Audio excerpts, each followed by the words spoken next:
So after the conclusion of the swearing-in ceremony of the 15th President of India, the motorcade of the new President on its way back to the Rashtrapati Bhavan, where in a short while from now we'll witness an Inter-Services Guard of Honor which will be given to her in the forecourt of the Rashtrapati Bhavan.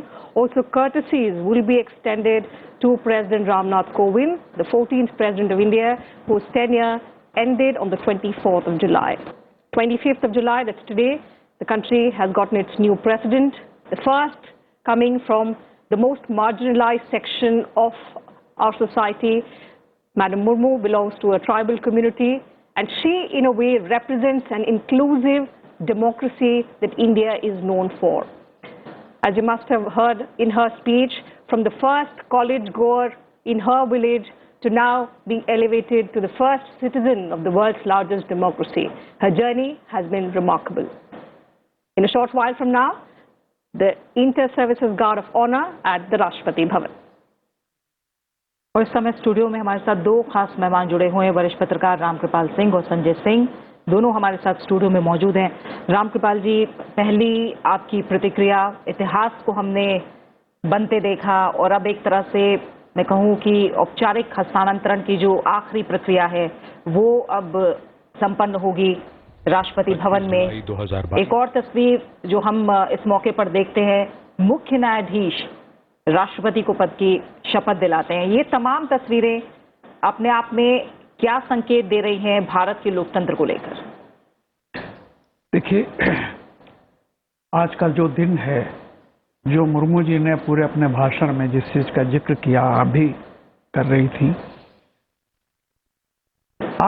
उन्होंने कहा कि जब आजादी के 50 साल हुए थे तो उन्होंने इस राजनीति में कदम रखा था, और आज 75 साल जब हो रहे हैं तो वो इस देश के सर्वोच्च पद पर पहुंची हैं।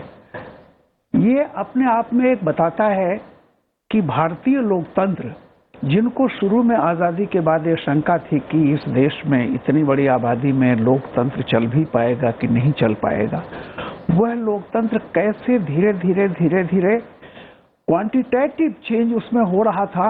और आज की तारीख ऐसी है कि जब क्वांटिटेटिव चेंज क्वालिटेटिव चेंज में बदल जाता है तब दिखाई पड़ता है। जैसे पानी 99 डिग्री तक आपको 0 से 99 पानी दिखेगा, लेकिन 100 पर वो भाप बनता है।